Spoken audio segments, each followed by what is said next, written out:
कितनी गिरफ्तारियां करोगे भाई?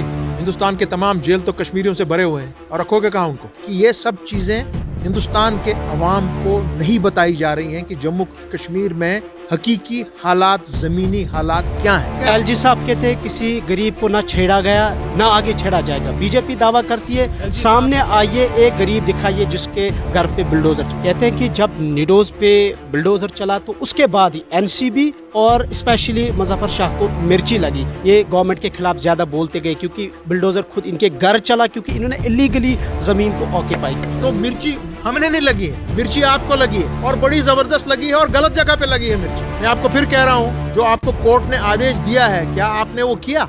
आपने नहीं किया, क्योंकि वो बीजेपी के लोग हैं। क्या यहाँ के हालात को ठीक करने में सिर्फ असेंबली इलेक्शन ही वाहिद हल है? यस। इससे पहले भी तो इलेक्शंस हुए। नो, जो 2019 के बाद 5 अगस्त के बाद जितने भी कानून आपने यहाँ पे नाफिज किए हैं, वो गैर आईनी और गैर कानूनी है। उनको हटाना हमारा काम। मौजूदा गवर्नमेंट का दावा है कि Kashmir conflict is over now, लेकिन आप कहते हैं कि फिर से स्टेक होल्डर से बात करना। Kashmir question is over now. Why do I have 1 million forces on the ground here in Jammu? It is not over. और ये मानते आप एग्जिस्ट करती है, और आप ये भी मानते हैं कि ये वही स्टेक होल्डर्स है जब वाजपेयी ने इनको ऑन बोर्ड लिया, जब प्राइम मिनिस्टर मनमोहन सिंह उस वक्त उन्हें ऑन बोर्ड ली। I think they read their constitution again. That is BJP's constitution, not the constitution of India. मैंने तो सुना है कि आपने फॉरेन इन्वेस्टमेंट लाई है, मगर मुझे बताइए तो कहाँ पे है वो? मैंने आपको फिर कहा मेरे भाई, कोई जरूरत नहीं है प्रॉपर्टी टैक्स लेना। गवर्नर साहब 500 रुपया फी कस लीजिए ना। यहाँ 1 करोड़ आप कह रहे हैं टूरिस्ट आ रहे हैं, 500 रुपया टैक्स लगाइए एक टूरिस्ट को, उसको कोई फर्क नहीं पड़ेगा। ये जीडी सिर्फ एक नाम है, बाकी ऑन ग्राउंड कोई काम ही नहीं। अस्सलाम वालेकुम नाज़रीन, खुशामदीद है आपका कश्मीर न्यूज़ ब्यूरो में। डॉक्टर फारूक अब्दुल्ला की सदारत में जम्मू में एक और ऑल पार्टी मीटिंग हुई है, और इस मीटिंग का मकसद क्या था? हालांकि इससे पहले भी इस तरीके की ऑल पार्टीज मीटिंग हुई है जम्मू कश्मीर में, और याद होगा आपको कि नेशनल सतह पर भी प्राइम मिनिस्टर की सदारत में अपोजिशन पार्टीज़ की एक ऑल पार्टी मीटिंग भी बुलाई गई थी, लेकिन उसका आउटकम क्या बाद में निकला वो चूँकि हम सब लोग जानते हैं। बहरहाल मेरे साथ है मुजफ्फर अहमद शाह साहब, जो कि अवामी नेशनल कॉन्फ्रेंस के सीनियर वाइस प्रेसिडेंट है, और कल ये जम्मू में ऑल पार्टी मीटिंग में शामिल भी थे। बहुत शुक्रिया सर आपके वक्त का। सबसे पहले हम ये जानना चाहेंगे कि जो कल ऑल पार्टी मीटिंग हुई डॉक्टर फारूक अब्दुल्ला की सदारत में, इसका एक तो मोटिव क्या था, दूसरा शाह साहब ये कि इससे पहले भी ऑल पार्टी मीटिंग हुई थी लेकिन कुछ आउटकम उसका नहीं निकला ऑन ग्राउंड, उस पर थोड़ा सा रोशनी डालें। मुझे बड़ा अफसोस है कि आप जैसे वरिष्ठ जर्नलिस्ट ऐसा मुझसे सवाल कर रहे हैं कि उसका आउटकम नहीं निकला। जो पहली मीटिंग थी उसका मेरे भाई ये आउटकम निकला, जब पूरी अपोजिशन मिली उस वक्त जो अटैक था कि 25 लाख वोटर्स को शामिल किया जाएगा, नॉन लोकल्स जो हैं,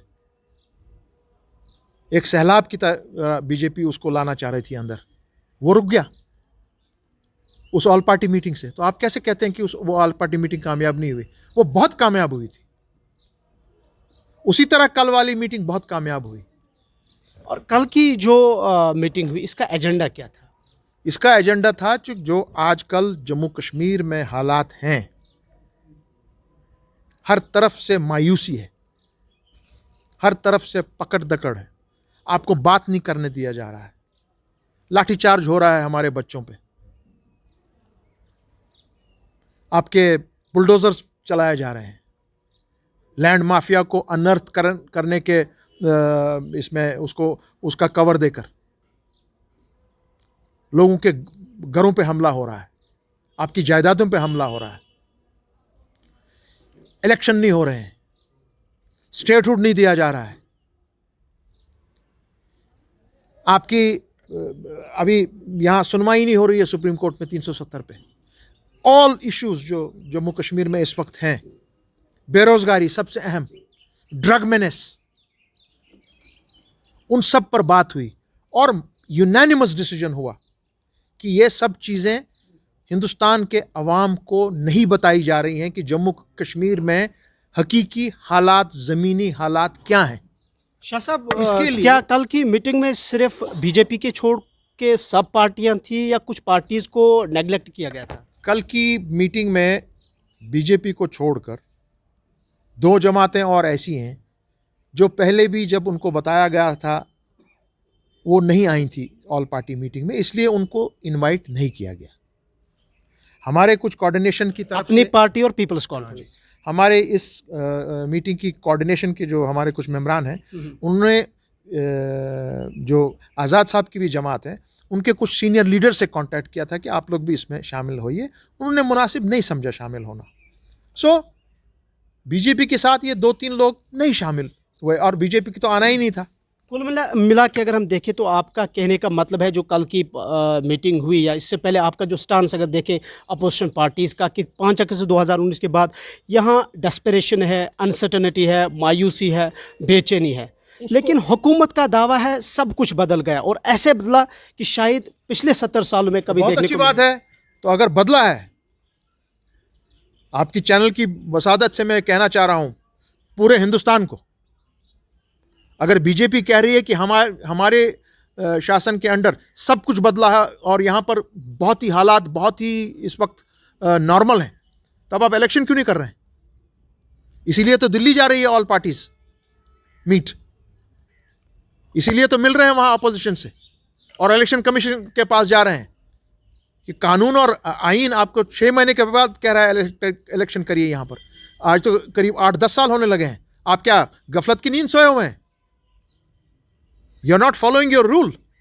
क्या शाह साहब तो हम अगर बीजेपी कह रही है कि बहुत सब कुछ यहाँ जो पिछले 70 साल में नहीं हुआ वो अब हो रहा है, बीजेपी सही कह रही है।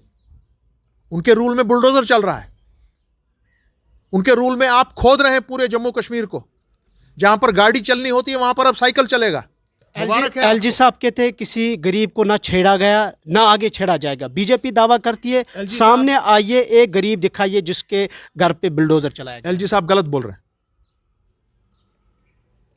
मैं उनसे अदब से कहूंगा, एलजी साहब, high court of Jammu and Kashmir ने ऑर्डर दिया है आपको कि आप 147 कनाल जो मार्बल मार्केट है जम्मू में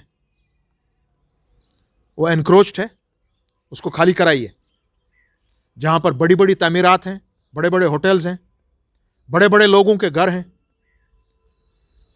बड़े मैरिज हॉल हैं, मीटिंग्स हॉल हैं, क्या आपने वो किया जो हाई कोर्ट ने आपसे कहा? नहीं किया। एक टर्म यूज़ की जाती है तलख अल्फाज, एक मिर्ची, कहते हैं कि जब निडोज पे बुलडोज़र चला तो उसके बाद ही एनसीबी और स्पेशली मुजफ्फर शाह को मिर्ची लगी। ये गवर्नमेंट के खिलाफ ज़्यादा बोलते गए क्योंकि बुलडोज़र खुद इनके घर चला क्योंकि इन्होंने इलीगली ज़मीन को ऑक्यूपाई किया था। गलत, फिर से गलत। निडोज की प्रॉपर्टी का जहां तक ताल्लुक है, जिस प्रॉपर्टी पे आप आए हैं वो प्रॉपर्टी अंडर लॉ, कानून के तहत इस वक्त अभी जब आप और मैं बात कर रहे हैं वो आईटीसी के तहत है। लीज नीडोज की है। नीडोज बेशक हमारी फैमिली से ताल्लुक रखते हैं मगर उनका सियासत से दूर दूर का कोई ताल्लुक नहीं है। उस फैमिली ने यहाँ हिंदुस्तान में होटल इंडस्ट्री शुरू की है और उनके पास बाज़ाब्ता तौर लीज कायम और दायम है। आपने जो कार्रवाई की वो सिर्फ आपने दिखाने के लिए दुनिया में कि हमने जी इस तरह किया। आपको जो लैंड शार्क्स को पकड़ना है उनको तो पकड़ा नहीं आपने। आपने दुकानें गिरा दी। जम्मू में वो एमजी रोड पे वो एमजी का शोरूम गिरा दिया, उस पे रोड पे 17 मरले पे बना हुआ है। मैं आपको फिर कह रहा हूं, जो आपको कोर्ट ने आदेश दिया है क्या आपने वो किया? आपने नहीं किया क्योंकि वो बीजेपी के लोग हैं। ये जम्मू के लोग हमको कह रहे थे कल मीटिंग में। शाह साहब दो चीज़ें आप तो मिर्ची हमने नहीं लगी है, मिर्ची आपको लगी है और बड़ी ज़बरदस्त लगी है और गलत जगह पे लगी है मिर्ची। दो चीज़ों का आप जिक्र करते हैं। एक तो आप कहते हैं कि हालात ठीक नहीं है, everything is not going well in Kashmir after the abrogation of 370, यह आप कहते हैं। दूसरी बात आप कहते हैं कि इलेक्शन नहीं हो रहे हैं, कहाँ डेमोक्रेसी है। लेकिन क्या यहाँ के हालात को ठीक करने में सिर्फ असेंबली इलेक्शन ही वाहिद हल है? यस। इससे पहले भी तो इलेक्शंस हुए। No, public participation is a must. Public has to participate. ये पब्लिक का काम, मेरा काम। गवर्नर साहब आएंगे यहाँ, जाएंगे खुदा के हवाले। बाहर के लोग आएंगे, जाएंगे खुदा के हवाले। मगर हम तो यही है ना, यहाँ के लोग तो यही, इन्हीं को तो सही करना पड़ेगा। वो कैसे सही होगा? आपको कानून ने और आईन ने एक लेजिस्लेटिव सेटअप दिया है, ये फिर उनका काम है, ये गवर्नर का काम नहीं है। His rule is transitory, his rule is temporary. जो भी कश्मीर का इशू है, एक मिनट, जो 2019 के बाद 5 अगस्त के बाद जितने भी कानून आपने यहाँ पे नाफिज किए हैं वो गैर आईनी और गैर कानूनी है, उनको हटाना हमारा काम है। आप इलेक्शन कराइए, अगर सब आपके कहते हैं कि 70 साल में जो कुछ नहीं हुआ, आपका स्टांस शाह साहब ये भी है, नहीं सिर्फ आपका ज़ाती बल्कि आपकी पार्टी का, नेशनल कॉन्फ्रेंस का, पीडीपी का, इवन कि कांग्रेस का भी, बीजेपी के बगैर सब पार्टीज़ का एक स्टांस है कि कश्मीर एक सियासी मसला है। क्या इस सियासी मसले का हल वाहिद जब यहाँ पर असेंबली इलेक्शंस होंगे, यहाँ के नुमाइंदे चुने जाएंगे, यहाँ का चीफ मिनिस्टर होगा, या कोई और भी ऑल्टरनेट है जो इस मसले का हल है? इस मसले का हल एक तरफ तो आपकी यहाँ पे स्टेट के पास अपनी गवर्नमेंट, अपना लेजिस्लेचर, और जहाँ तक आपने कश्मीर के बारे में बात की, ये हमको, मुझे तो मिर्ची नहीं लगेगी, मगर जो ये देख रहे हैं जिनकी आपने बात की उनको ज़बरदस्त मिर्ची लगेगी, क्योंकि वो सच सुनना नहीं चाहते हैं। हकीकत ये है, जब तक हिंदुस्तान और पाकिस्तान आपस में बैठकर ये बात ना करें कि हमको करना क्या है जम्मू कश्मीर में, और जब तक जम्मू कश्मीर और लद्दाख के हिंदू, मुसलमान, सिख, ईसाई, बौद्ध, कश्मीरी पंडित जितने भी यहाँ के हमारा गुलदस्ता बनता है, उनको बाज़ाब्ता तौर शामिल ना करें इस चीज़ पर कि what is going to be the final situation as far as Jammu and Kashmir is concerned, ये तलवारें हमेशा हमारे ऊपर लटकती रहेंगी। मौजूदा गवर्नमेंट का दावा है कि Kashmir conflict is over now, लेकिन आप कहते हैं कि फिर से स्टेक होल्डर से बात करना।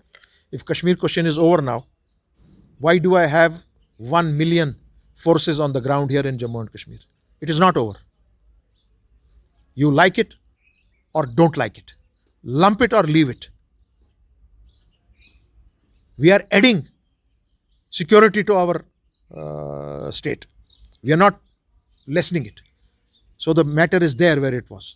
हमारी हिस्ट्री कहती है कि 2 प्राइम मिनिस्टर्स, चाहे अटल बिहारी वाजपेयी चाहे मनमोहन सिंह, हुर्रियत कॉन्फ्रेंस को स्टेक होल्डर मानते थे, उन्हें एक टेबल पे लाया जाता था। मसले कश्मीर के 3 स्टेक होल्डर्स माने जाते थे।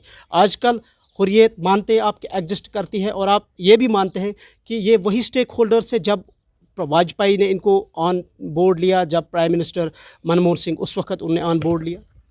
वाजपेयी साहब और मनमोहन सिंह जी जैसे लोग, उनके पास दिमाग था, हमारे लोगों के पास, माफ़ कीजिएगा, आपके पास दिमाग नाम की कोई चीज़ ही नहीं है।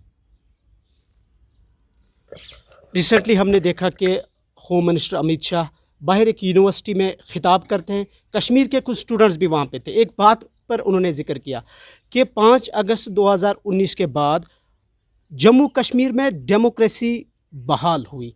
क्या इसका मतलब ये है कि इससे पहले डेमोक्रेसी यहाँ पे नहीं? वो तो आप उनसे पूछिए, अगर डेमोक्रेसी बहाल हुई है तो इलेक्शन क्यों नहीं कराते हो भाई? वो तो कहते हैं हमने 3 टायर सिस्टम को पहली बार एस्टैब्लिश किया। वो 3 tier system is not an alternative for a legislature. They are talking nonsense. Is 3 tier system answer to a elected state government? No, that's not what our constitution says. I think they read their constitution again. That is BJP's constitution, not the constitution of India.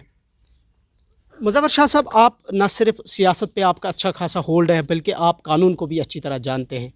Broader perspective में अगर हम देखें, मुल्की सतह पे देखें, जो BJP की आइडियोलॉजीज़ हैं, जो इसकी पॉलिसीज़ है towards the Muslims in entire India, कैसे देखते हैं आप? ये क्या डिपिक्ट करती है? Suspect. It's a big suspect. कहा जाता है कि आज जो माहौल है मुल्क में, ये तो गवर्नमेंट क्लेम करती है, ये बात सही ऐसा माहौल ही नहीं था इसमें। ये बहुत सही कह रहे हैं। आज जो माहौल मुल्क में है ऐसा कभी नहीं था। कहते हैं कि पॉजिटिव वे में वो बात, मेरी बात सुने, एक रेल के डब्बे में से किसी आदमी को उतारना और उसकी खाल उतारना, ये तो आज हुआ है बीजेपी के रूल में, ऐसे पहले कभी नहीं होता था। फॉरेन इन्वेस्टर्स अब जम्मू कश्मीर में इन्वेस्ट करेंगे ना चाहेंगे। कहते हैं कि इससे पहले कभी फॉरेन इन्वेस्टर्स यहाँ इन्वेस्ट नहीं कर सकते थे बिकॉज ऑफ मिलिटेंसी या दीगर जो टर्माइल यहाँ पे हुआ करता था। अरे भाई, कौन मना कर रहा है आपको इन्वेस्टमेंट से? मैं सियासतदान होने के साथ साथ एक प्रोफेशनल भी हूँ। भाई लाओ ना किसी को यहाँ पे जो इन्वेस्ट करे। फॉरेनर्स की इन्वेस्टमेंट तो दूर की बात है, अपने मुल्क से लोगों को यहाँ लाओ ना। जो हमारे इंडस्ट्री है उसको तो यहाँ लाओ, वो तो आ ही नहीं रहे, तो फॉरेनर्स कहाँ से आ गए? मैंने तो सिर्फ सुना है। अगर आएंगे तो आप वेलकम करेंगे। मैंने तो सुना है कि आपने फॉरेन इन्वेस्टमेंट लाई है, मगर मुझे बताइए तो कहाँ पे है वो? कहाँ पे है वो? आपको कुछ पता है? मैं आपसे सवाल करता हूँ वापस, मुझे एक कंपनी का नाम बताइए जो यहाँ पे इन्वेस्ट करने आई है। मीटिंग हुई थी तो मीटिंग करते रहो। तो 70 साल में ये अभी आगाज है उसका। 70 साल में यही आपने किया है। G20 होने वाली है, कैसे देखते हैं आप? हाँ जी, G20 वाले यहाँ अगर कुछ करके ही जाएंगे अच्छा यहाँ के लिए, टूरिज्म के लिए।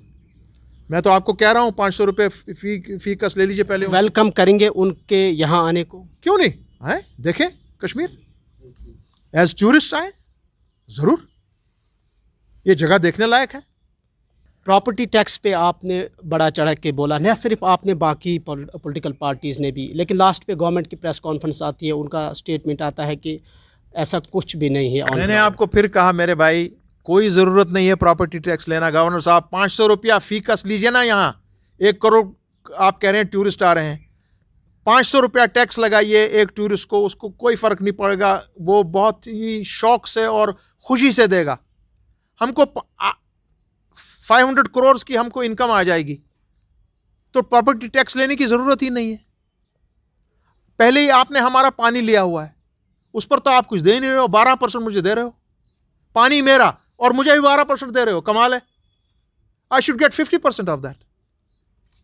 ये कश्मीर के वसाइल हैं भाई, टूरिज्म कश्मीर का वसाइल है। अल्लाह ने यहाँ मुझे क्या कहते हैं, बर्फ दी है, पानी दिया है, हवा दी है, खुशगवार माहौल दिया है। मेहरबानी करके जो हमारे लेबर फोर्स यहाँ पे आ रही है, एलजी साहब, अमित शाह जी, प्राइम मिनिस्टर, ये नहीं हमें पता है इनका स्क्रीनिंग किया जाए। ये नहीं मालूम इसमें क्रिमिनल कौन है, ये नहीं हमको मालूम किसको कौन बीमारियां हैं। जब से यहाँ पर ये खुली छूट दी गई है, तब से यहाँ पे बीमारियां बढ़ रही हैं, क्राइम बढ़ रहा है, ड्रग्स बढ़ रहे हैं, हमारे बच्चे ड्रग्स में पड़ रहे हैं। इस पर सोच करनी पड़ेगी हमको। जब हम सिक्योरिटी पॉइंट ऑफ व्यू से जम्मू कश्मीर को देखते हैं तो गवर्नमेंट के फिगर्स भी बताते हैं और गवर्नमेंट दावा भी करती है कि इतने हालात नॉर्मल हुए, मिलिटेंसी कम हुई, एनकाउंटर्स कम हुए, पैलेट नहीं चले और गिरफ्तारियां कम हुई, लोगों के घरों पे जो रेड हुआ करती थी उसमें बहुत कमी हुई। अब कितनी गिरफ्तारियां करोगे भाई? हिंदुस्तान के तमाम जेल तो कश्मीरियों से भरे हुए हैं, और रखोगे कहाँ उनको? आप तो और गिरफ्तारियां करते हैं, मगर वेयर टू कीप देम। और अगर आपके हिसाब से माहौल इतना ज़बरदस्त हो चुका है तो चलो ना इलेक्शन करो यार, कौन रोक रहा है आपको? इलेक्शन करो और मामला ख़त्म करो और लखनपुर से बाहर चले जाओ। हम जाने और हमारा काम जाने जम्मू कश्मीर को क्या करना है।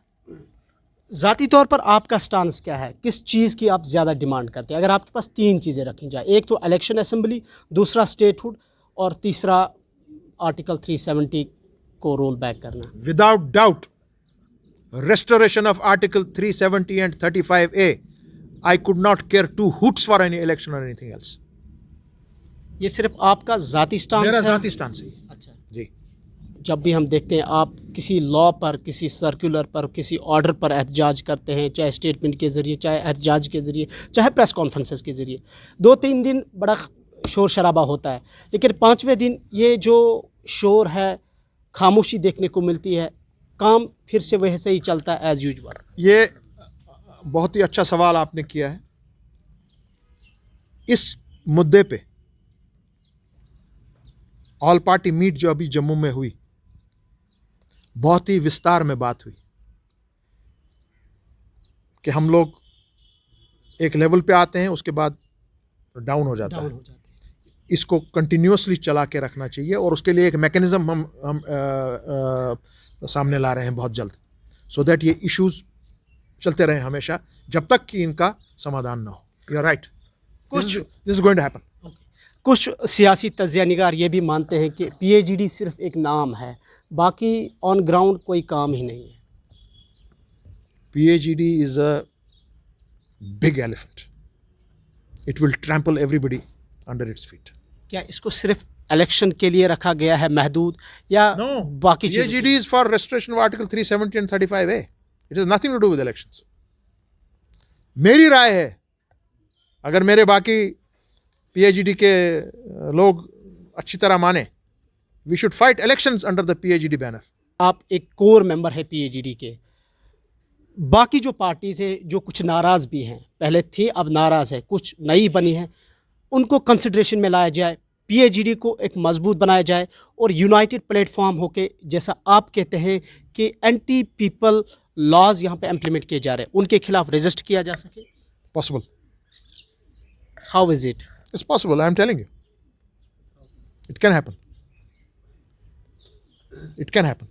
बहुत बहुत शुक्रिया वक्त देने के लिए। तो नाज़रीन, ये थे हमारे साथ ANC के senior vice president Muzaffar Shah साहब। देखते रहे कश्मीर न्यूज़ ब्यूरो। अल्लाह।